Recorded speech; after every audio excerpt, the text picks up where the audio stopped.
안녕하십니까. 서강대학교의 전준수입니다. 오늘은 여러분과 같이 상식으로 이해하는 물류에 대해서 말씀드리겠습니다.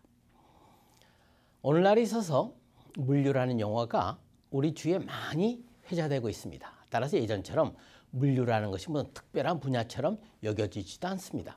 그렇다면 왜 오늘날 이렇게 물류가 점점 중요해지고 있겠습니까? 제가 한 예를 들어드리겠습니다. 샤넬이라는 유명한 그 브랜드가 있습니다. 아주 고급 상품이죠.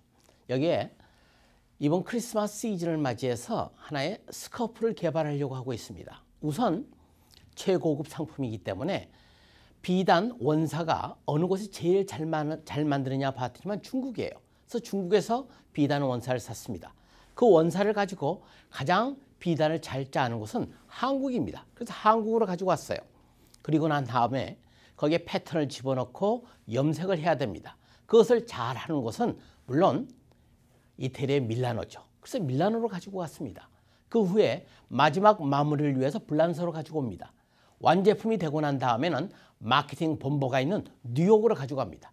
뉴욕에서 전 세계 시장을 향해서 그것을 배송하게 되죠.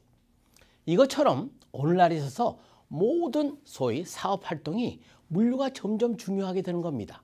이것처럼 끊임없이 전 세계를 향해서 가장 좋은 자원을 찾아서 그리고 가장 우수한 제조 능력을 가지고 있는 곳을 향해서 끊임없이 제품이 옮겨 다니게 되는 겁니다. 이것이 바로 오늘날 물류가 중요하게 되는 이유입니다. 여러분이 글로벌라이제이션에서 잘 아실 겁니다. 세계화라고 이야기되고 이 글로벌라이제이션은 전 세계가 하나의 시장이 되는 겁니다. 전 세계가 전 세계를 상대로 소위 비즈니스를 하게 되는 것이죠. 이것은 실질적으로 전 세계적으로 엄청난 물동량을 늘리게 되는 겁니다. 도표에 보는 것과 마찬가지로 1985년 대비 2011년에는 세계 물동량이 거의 3배 가까이 증가했습니다. 이것처럼 세계 물동량, 무역량은 끊임없이 늘어나게 되는 겁니다. 또 한 가지요. 소비자의 취향은 다변화되는 거죠. 예전처럼 무조건 많은 물건을 만들어서 싸게 만들어서 전 세계를 상대로 공급하는 시대는 갔습니다. 이제는 각 지역, 각 계층, 각 세대별로 그 취향에 맞는 독특한 상품을 누가 빨리 만들어서 그 해당 고객에게 전달할 수 있느냐가 굉장히 중요한 경쟁력이 되는 겁니다. 따라서 이러한 새로운 시대 변화와 소위 비즈니스의 환경 변화에 따라서 물류라는 업종도 더욱더 전문화하고 다변화하고 세분화해 나가는 겁니다. 여러분에게 물류가 상식적인 차원에서 이해할 수 있는 몇 가지 현상에 대해서 말씀드리겠습니다. 우선 우리가 흔히 아는 것이 소위 병목 현상이라는 버틀네크입니다. 여러분이 사진에서 보는 것과 마찬가지로 흔히 명절 때 보면은 톨게이트를 통과하고 난 다음에 고속도로 진입하는 차량들이 엄청나게 몰립니다. 끔찍하죠. 그런가 하면 일반적인 자동차 전용 도로에서도 러시아워 시간이 아닌데도 차가 엄청나게 막힐 때가 있어요. 그 현상을 보면은 한 레인에 고장난 트럭이나 자동차가 있는 경우가 많습니다. 때로는 교통 신호가 고장이 나서 엄청난 혼란이 빚을 때가 많이 있어요. 버틀네크라는 것을 단순히 교통 체증으로만 생각하지 말고 일반적인 생산 공정에 있어서도 버틀네크가 있습니다. 여러분이 어떤 보이스카우트들이 등산을 갑니다. 어떤 산을 정하고 정상까지 올라가기로 했죠. 그런데 어느 뚱뚱한 보이스카우트 녀석이 야, 김밥은 내가 짊어지고 갈 거야 합니다. 그래서 그 친구가 모든 점심 도시락을 싸매고 가게 되는 겁니다. 다른 친구들은 가벼운 기물으로 모든 보이스카웃이 정상에 빨리 올라갑니다.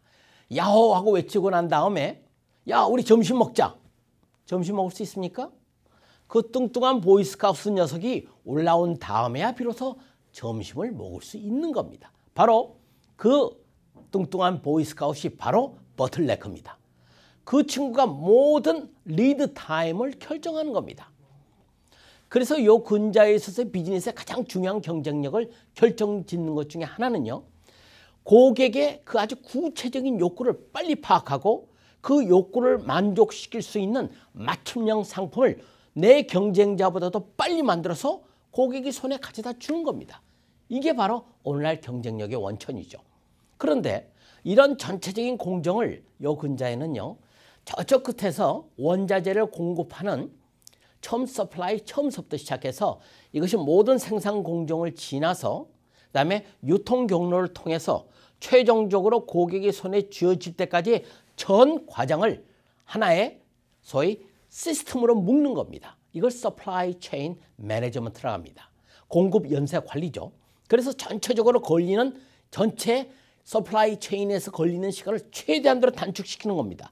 이 시간을 리드 타임이라고 합니다. 따라서 내 경쟁자보다도 내가 최대한으로 리드 타임을 단축시키면 바로 시장에 있는 내 목표로 하고 있는 고객에게 내가 재빨리 내 물건을 전달할 수 있어서 내 고객을 물리치고 내 물건을 팔 수 있는 겁니다.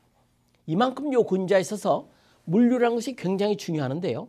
바로 아까 말씀드린 데는 버틀네크라는 개념은요. 전체적인 리드 타임에서 가장 암적인 존재입니다. 그런데 실제적으로 경영자들을 보면은요. 이렇게 이야기를 합니다.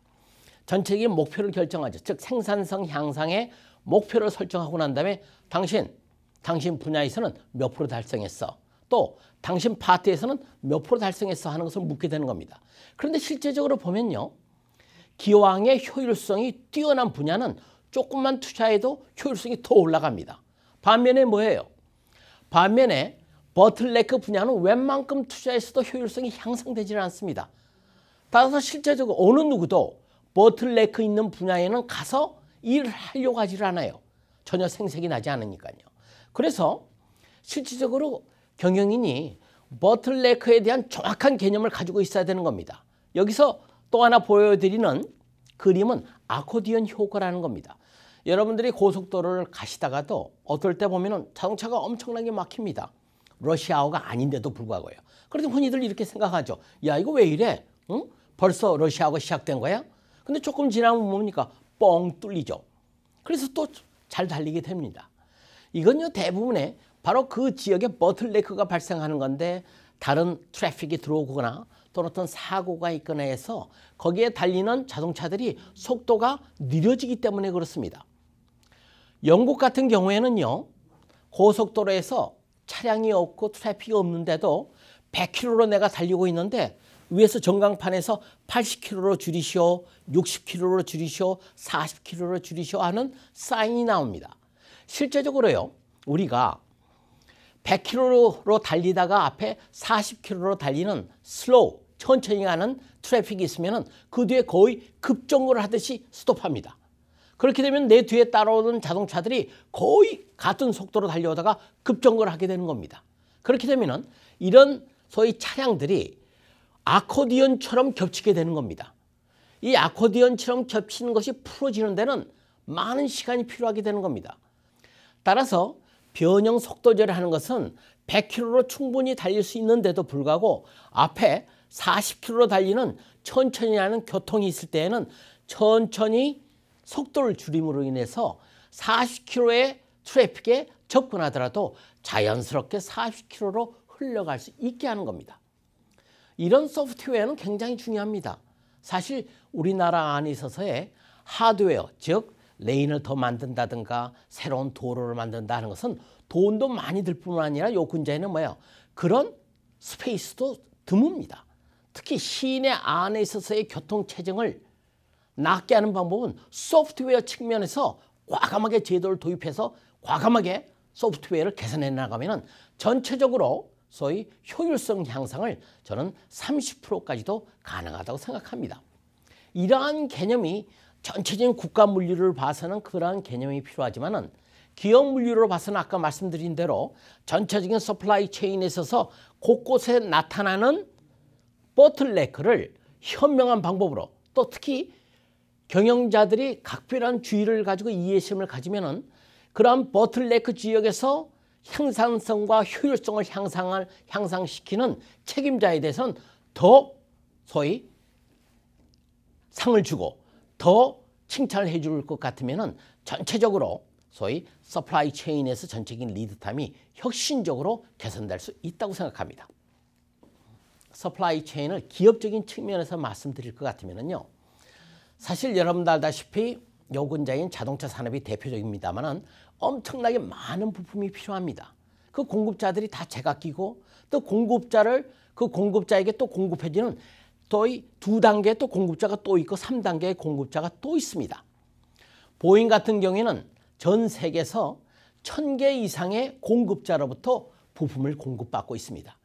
따라서 이런 소위 공급을 잘 관리하는 문제는 보통 쉬운 문제가 아닙니다.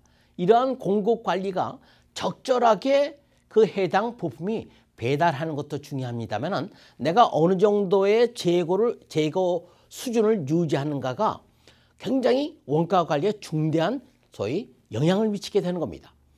따라서 가장 이상적인 재고 수준은 제로입니다. 마치 물처럼 흘러가야 되는 거죠. 공급자로부터 제2, 제3 공급자로부터 공급되는 모든 자재들이 순차적으로 소위 just in time, JIT 시스템에서 공급돼서 최종적으로 그 물건을 만들고 받아서 소위 비행기를 완성시키는 보잉 본사에 이르기까지 물 흐르듯이 부품의 공급이 이루어져야 되는 겁니다. 이러한 것을 바로 공급 연쇄 관리라고 하는 겁니다. 이것은 오늘날에 있어서 기업들이 아주 초미의 관심을 가지고 심려를 기울이는 바로 경쟁력의 새로운 원천이 되는 겁니다. 따라서 오늘날에서 기업들은 누가 더 효율적인 서플라이 체인, 공급 연쇄를 가지고 있느냐 하는 것이 굉장히 중요한 문제가 될 뿐만 아니라 개인에 있어서도 마찬가지입니다. 예전에는요, 국내 안에서는 특별한 취향을 가진 사람들이 있어요. 이 사람들의 취향을 만족시킬 수 있는 상품을 생산해 보이 별 시장이 크지 않기 때문에 큰 장점이 없습니다. 그렇지만 이 근자에는 어떻습니까? 전 세계를 상대로 해서 내 물건을 팔 수가 있습니다. 인터넷을 통해서 전 세계에 있는 그 특별한 취향을 가지고 있는 소비자와 내가 연결할 수 있습니다. 이때 문제가 되는 것은 뭡니까? 오프라인상의 물류에 대한 실력입니다.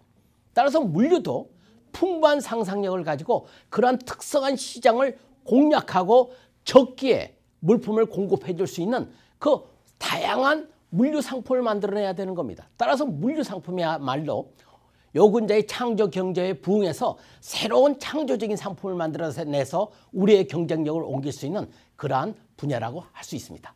감사합니다.